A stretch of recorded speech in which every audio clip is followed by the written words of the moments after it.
Americans are re-fighting the American War of Independence all over the country this week.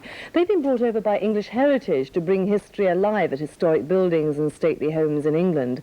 The grand finale takes place at Audley End near Saffron Walden over the bank holiday weekend, and they're basing themselves in that Essex town for the duration. Greg Barnes reports. Saffron Walden County High School's been transformed into a barracks for the 650 American soldiers that have invaded Britain to play their period war games. Halls and classrooms at the school have been turned into dormitories. The United States Air Force has moved in with portable catering equipment and taken over the kitchens because no one else could cope with feeding the visiting army. And the playgrounds are being used as drill areas.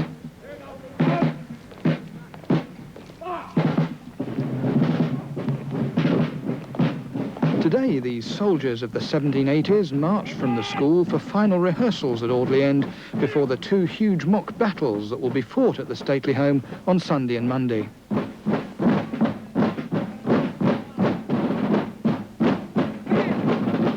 The Americans take all the roles in their reenactments, playing both themselves and their French allies, as well as the British and German allies.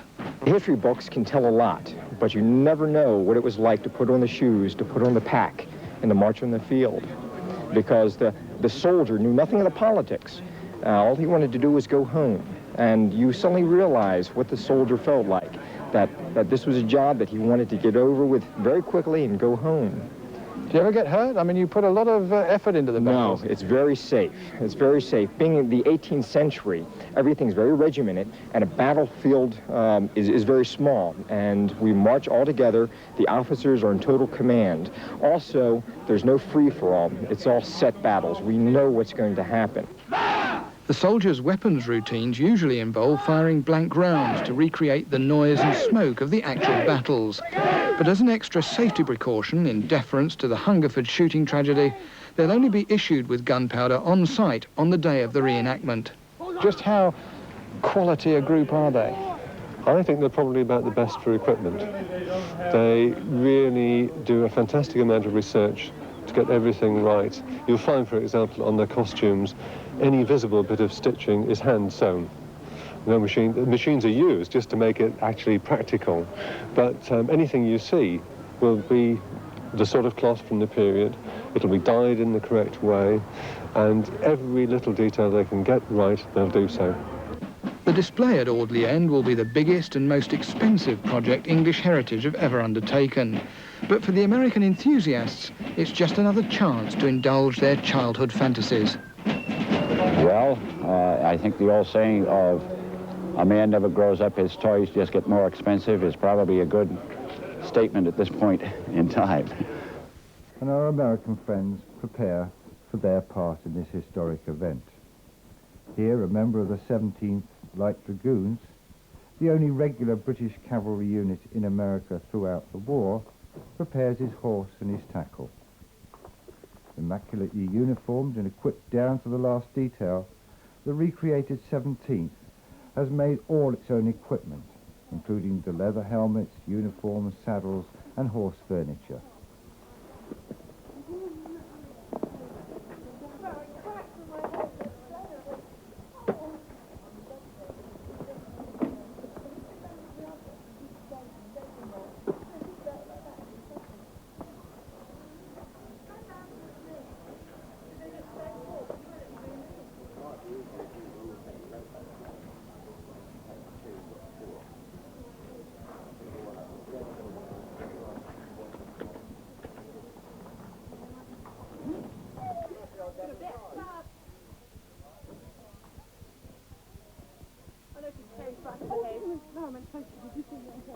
You know Timmy on White Nightclub? Yeah. What Timmy had to buy from one. Jonathan was on that. One of the stunt riders.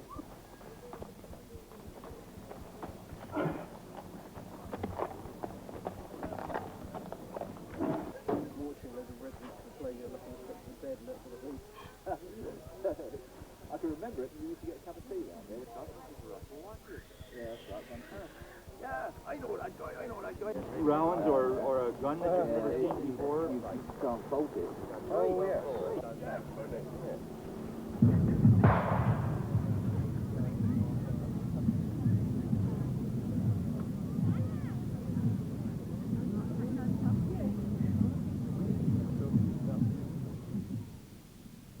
audience gathers for the main event, and the Napoleonic forces take up their positions as marshals for the main event as well.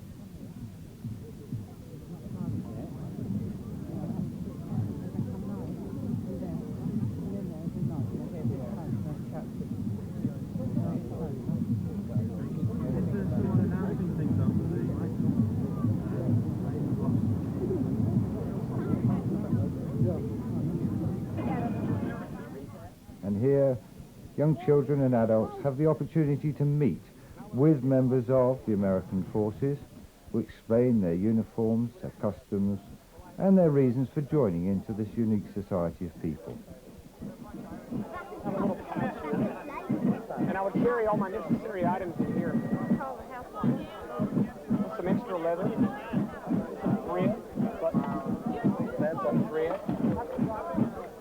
Let's see, a leather punch.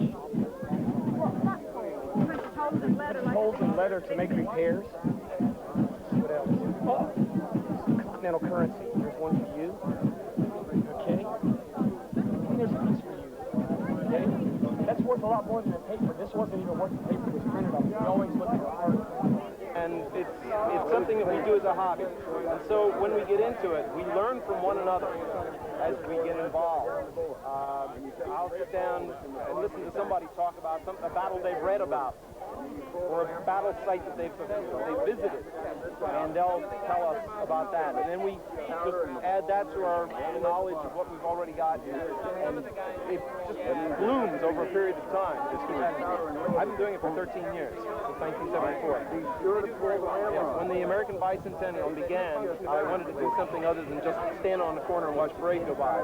We've brought more books and booklets over here than anything else. If people come to visit another country and they buy trinkets to take home, our people have been buying books about the history of England and the battles and all kinds of things like that, because that's the nature of our people, just like that. We're historians by hobby. We came here on Sunday, the 23rd. We flew over, got here Monday morning, and we had 2.5 days tour, and we've been working for 5 days. None of the West European replicas can be imported into their country, so they can only buy originals. And with the antique laws in the communist countries, they can hardly own them. But the ones that do, they're all original. What are we going to do? Get a souvenir looking out. Not really. Once you, well, right now, our time, the grenade is no longer. One of the big advantages of this trip has been that we've been learning about how the outfits fit its own climate. In the States, it's a different climate, and they tend to be on the uncomfortable side. In the past few weeks, we found out that they've been perfectly comfortable. Even the drum, which tends to play for a couple of hours before you have to tighten it, has been playing up to a week. It's been playing much louder, much sharper, because the climate this is where the drum was designed for, this kind of climate. So it's been very much a learning experience. We've also ended up in most days in one event that we've ever worn them, one after another, these uniforms. Starting to actually see how they weathered. Even though we go back to the barracks every night and clean these things up, it's easy to see how they started to fall apart and look campaigned very shortly. The New York State, it is now the Mohawk Valley. They burned out farms and crops because that was the breadbasket for Washington's army. So they just went in and burned everything, and they were dreaded and feared. We went back for one bicentennial event in one small town called Stone Arabia, and over top of the church, so this church was burned out, not the church, but the whole area was burned out. The church had been missed by the Royal Yorkers 200 years before, and at the luncheon, we stood up, we toasted His Majesty, and the ladies of the church twittered. We toasted Sir John Johnson, and they twittered, and toasted the Royal Yorkers, and there was this audible 200 years later, they still recognized them. So after the war, these people could not return back to their homes. They were told they were taken. They just couldn't go back because the pressure was too great after what they put on. So the king, they had a problem with it, and they started moving up into what was Quebec. And all the lands were Quebec, actually, in Canada, but they stopped and they made a new territory, and they called it Upper Canada and Lower Canada. And these regiments, this particular regiment, came up and settled two major areas around what is Cornwall and then the town of Kingston, which is at the eastern end of Lake Ontario. So Kingston and going along the north shore of Lake Ontario. And the regiments were settled in these brand new lands, and my great-grandmother's great-great-grandfather was one of the people that did this, were settled, and they were settled together so that there was the 1st Battalion was in Ontario, the 2nd Battalion was further down along the north shore of the St. Lawrence River. In case hostilities broke out again, with their commanders, they all lived in the same area, so they could bring them back together as a quick force to go back down and fight once again. So your ancestors were in this regiment? Beg pardon? My ancestors. I found that out once I got involved in the second battalion. My great-grandmother's great-great-grandfather was 2nd Lieutenant, Captain Henry Young. And we've actually got his orders, a copy of it from the archive. You haven't got his musket? We have nothing. We cannot get buttons. We cannot get any memorabilia. There is one coat that exists in a museum in the Hamilton area on the 2nd Battalion, which is a red coat. It's a shorter jacket with the blue facing. There's been no remnants of this. The whole outfit is done by sketches or drawings, by going through all the records that exist in Haldeman's papers and finding out materials and what was fought. Just reading the correspondence that exists, and there's just masses and masses of documentation on it. We've been able to reconstruct it, and we've had a few false starts in what we thought were the right things, and more research, and we'd have to change the uniforms. So we're doing the first clothing period, as accurate as we can get it. The buttons are all cast. We know that they are RP, Royal Provincials, RP on the buttons.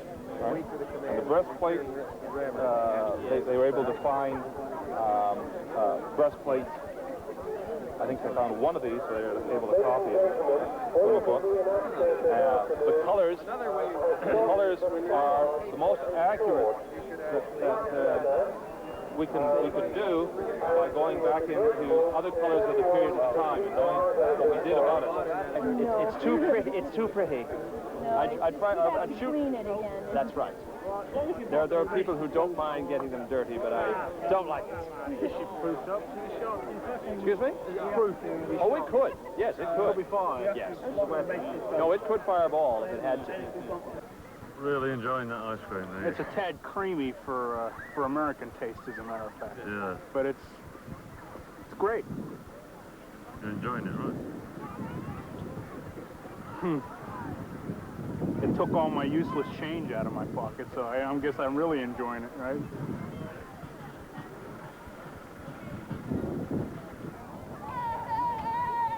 Ladies?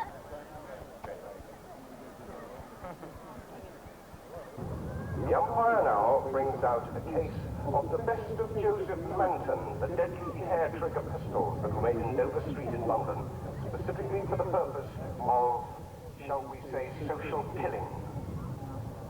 There, the deadliest killing pistols known to man. Joseph Manton of London has produced these things, and now they will be tested. Both men divest themselves of their upper clothing, so that no hidden plate or gorget may stop a bullet. Now, the seconds will relieve both officers of any sidearms, clothing, and they are seen to stand out in their shirt sleeves and ruffles, and the pistols will be handed to both principals. And they now take their pistols.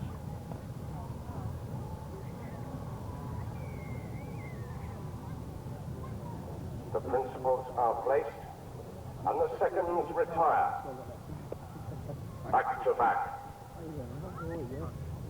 And now, the umpire orders that they will take 10 paces turn and fire, but the younger man, being a persnickety fellow, still says my pistol isn't loaded properly.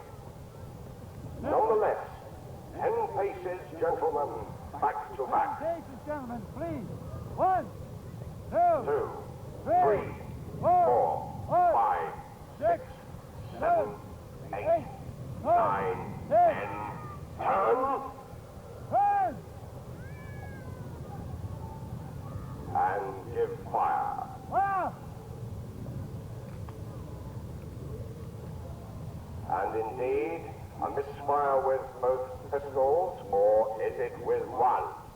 And as the one holds the other in thrall, will he kill him off or will he not? Because it's perfectly within the rules. However, he has decided to fire, and the younger officer, proving his inexperience, has fainted with fright, which shows a young man should never challenge an older and more experienced gentleman. Ladies and gentlemen, after being recovered, the young man in the mess afterwards, after hearing a gunshot he never expected to hear, yelled, "Oh God, I am killed," fainted with fright, and indeed the elder officer looks on smiling. However, the young fellow, shamefaced, realizes that perhaps the older gentleman has put him through a little bit of something he ought to put through, as often happens, the priming of the pistol taken up. Duty done, shake hands.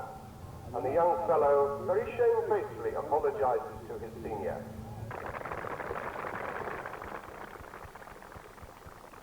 Honor is satisfied, and the American troops start the process of setting up their positions. And this is the 17th Light Dragoons.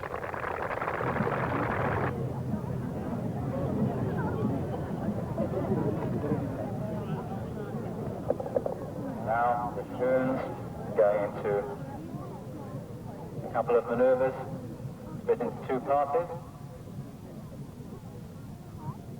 This could either be an exercise, or it could be the group going out on patrol. Come again.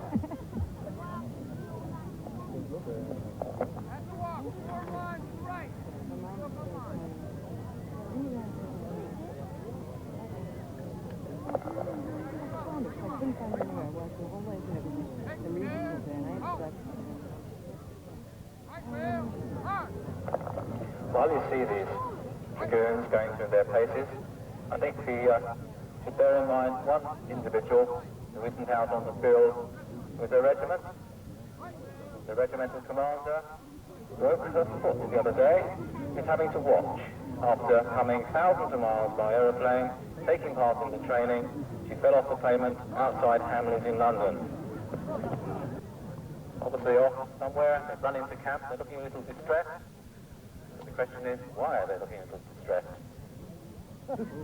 Now, shots. What is this? The individual retort, the musket fired in the distance. And then, the tap of a drum. And look at this, the dragoon riding fast. Hell for leather. Something has been seen. A message to the main British column, wherever it is. The rest decided, well, we'll stick it out and see what happens. Perhaps not a very good plan, I would say, under the circumstances. The Yorkers still deployed in skirmishing order, trying desperately to hold back an overwhelming number of enemies.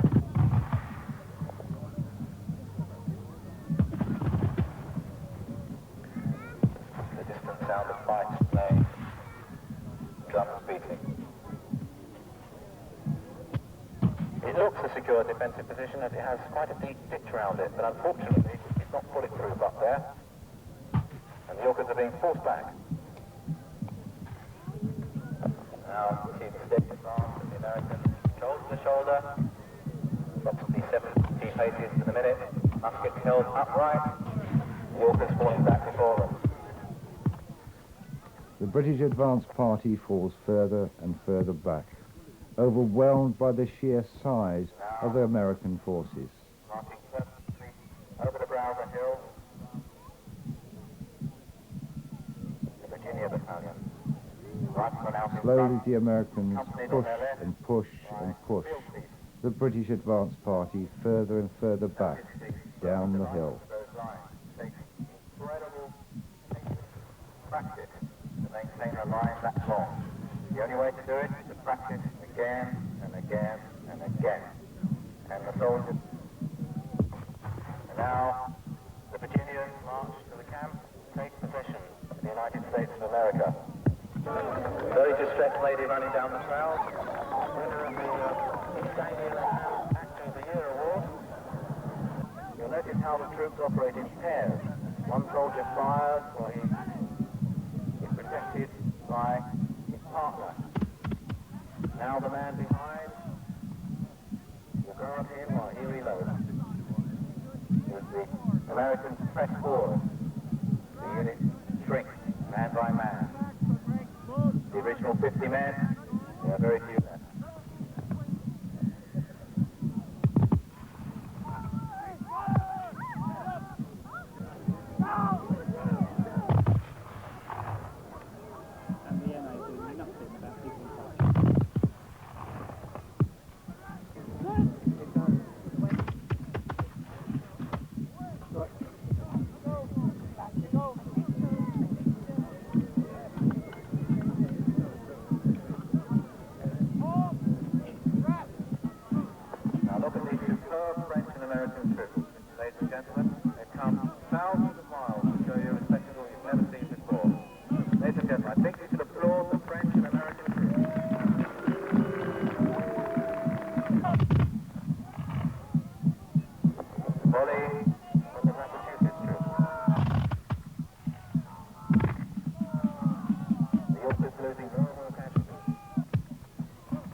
Disciplined American troops put greater and greater pressure on a dwindling band of English supporters.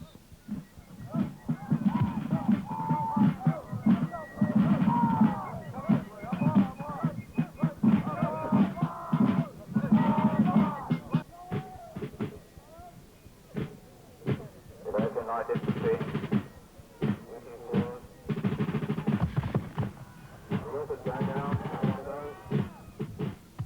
Desperate to support, the English band repositions itself and redeploys its remaining forces. The Yorkers fighting to the last man.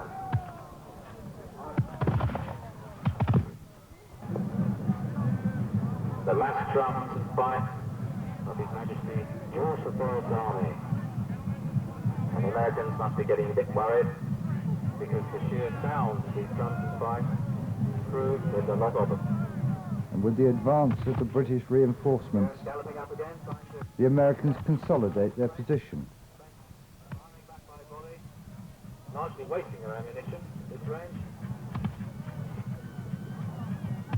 Again, galloping past again. Ladies and gentlemen, the first redcoats are appearing. A cheer for the redcoats!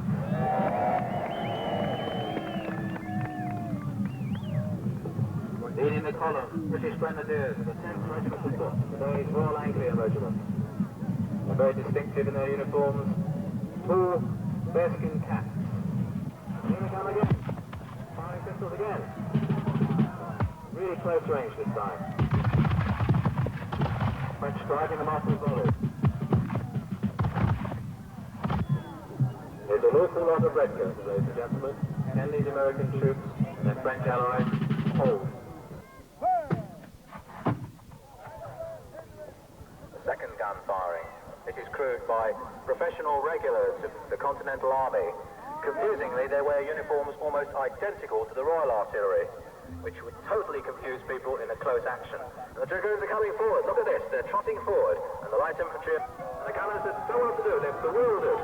The Dragoons are coming right up. A few pistol shots. Standing around in a bit of confusion. And a volley from the infantry, driving off the cavalry. The cavalry are wheeling in confusion. So difficult to keep your horses under control when you're trying to fight hand to hand. You're being fired at the same time. The smoke getting in your eyes. The sound of the guns distracting the horses. And they've taken the gun. The gun's down. Round one for the British, ladies and gentlemen. Filled in a long line. The American guns firing at long range without effect at this stage. So now, a volley on the Virginians. Just watch this, ladies and gentlemen. 70 musket balls flying towards the enemy. This range, most of them flying upwards, sideways, into the ground. The light daring them to fire volleys, accepting the casualties, knowing that they're forcing the Americans and French to waste their ammunition.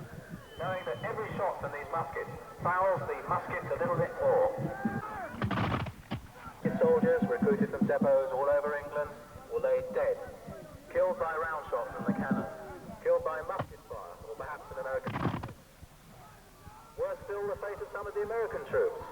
Behind them, yet more troops. In their green coats, the King's Royal Yorkers. These are the loyalist troops who fought for the crown. And eventually, when the war was lost, they retreated to Canada and helped form that state, which has remained loyal to England ever since.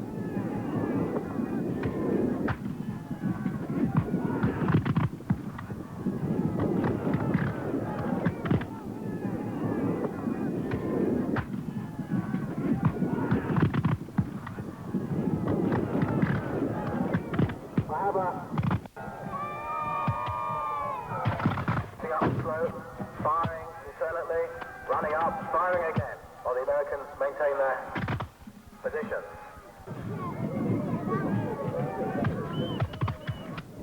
Brigade starting to advance up the hill steadily. The Lancaster still out in front. Still the British side to open fire, only the skirmishers. The Americans and French must be dreading the first crashing volleys of these fine British troops. In fact, the Right Air Brigade has begun to open fire. Platoon fire, dribbling from one side of the brigade to the other, making sure there isn't a moment when the American troops don't receive some fire or another. On the left flank of the British line, literally hired the British government for a sum of money by the electorate. At this period, the British Army didn't have enough men to fight wars in India and America simultaneously. The British Army had to guard Gibraltar, because the French and Spanish wanted to get it back. Nothing has changed there. And so the British government, desperate to fight the war, literally went out and hired some soldiers.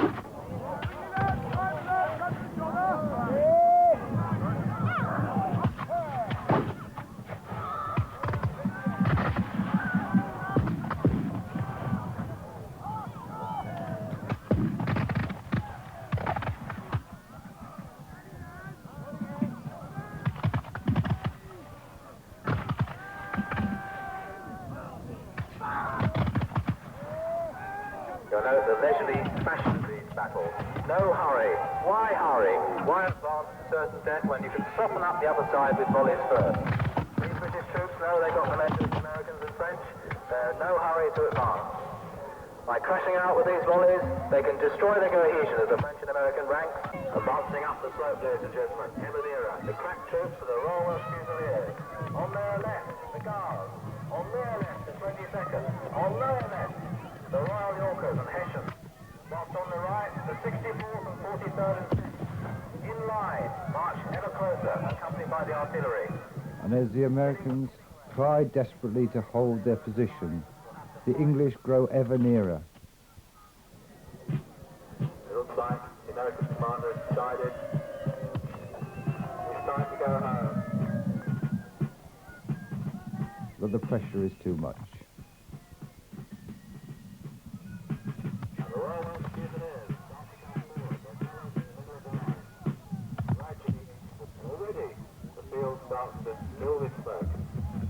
The overwhelming pressure of the English line begins to tell. The Americans start a slow defensive retreat. Keep the line straight. Keep the troops in step. Do this slowly. Can't do it fast. Volleys smashing out. The first redcoat. The rank of the 43rd has fallen. Pretty unlucky chap at that range.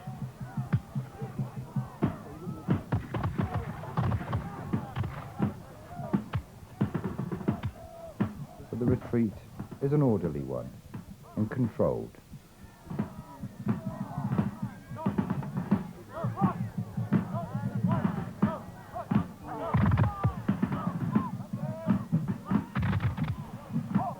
The American line infantry falling back.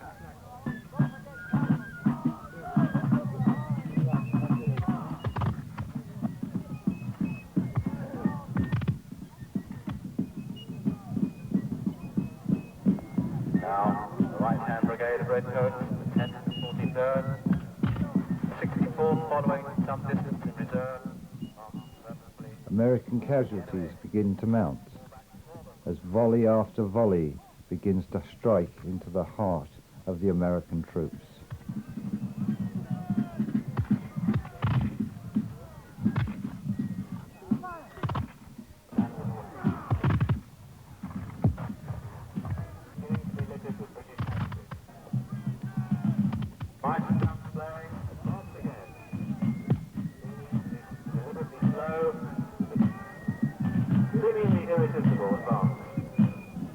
The inexorable advance of the thin red line. The Welsh Fusiliers determined to make their ground.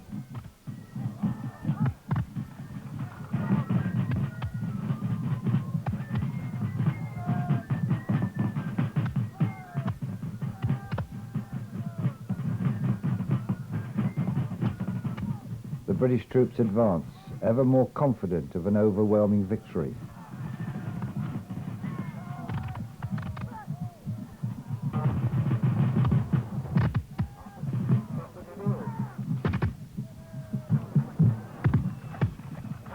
Now the British have occupied the position first held by the Americans.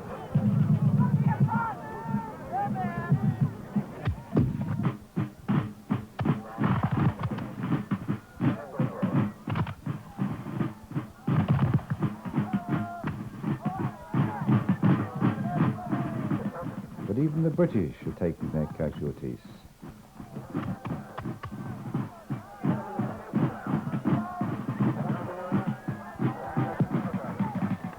And the Americans retreat to what we hope will be the safety of the ditches and walls at the top of the hill.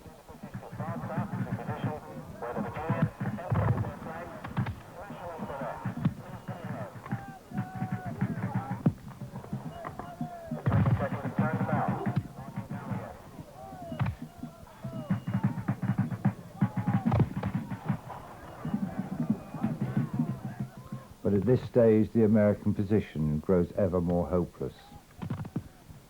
Even an attempt to bring up more artillery seems to be failing.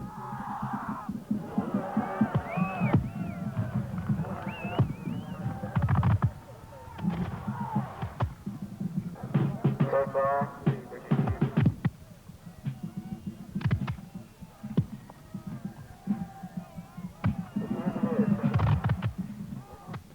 And a last desperate attempt by the Americans to counterattack.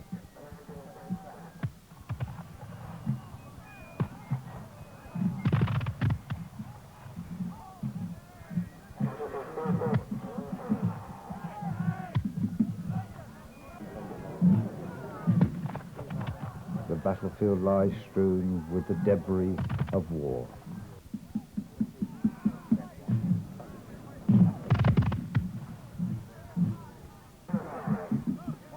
And the wounded limp away, seeking refuge in the woods.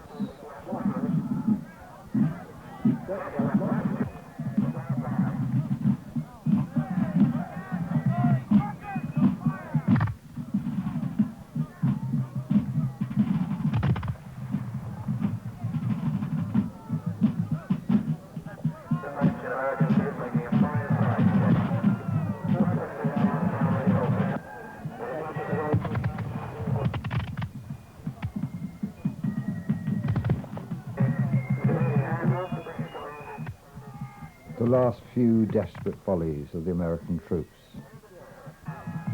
And a dragoon gallops away into the distance, passing a message on to fellows.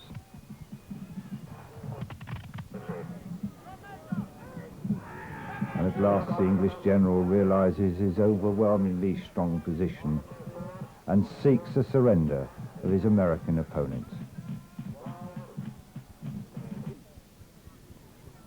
And the American general, realizing that his position is lost, finally, to save life, gives way. by the Americans.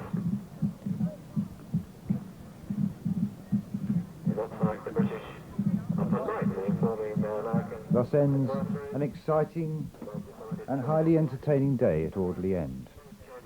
There remains a march past, a recognition of the hard work and the considerable discipline and commitment of all these people from the United States who have come to entertain us on this day. trip all the way to the United States. Unbelievable.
Left oblique, march!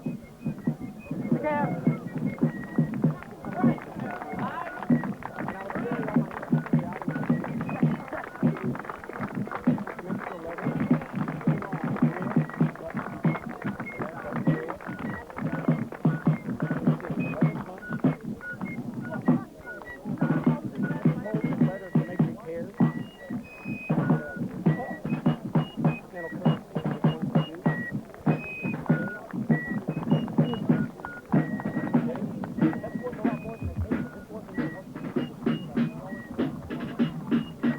Bravo, mes amis, bravo!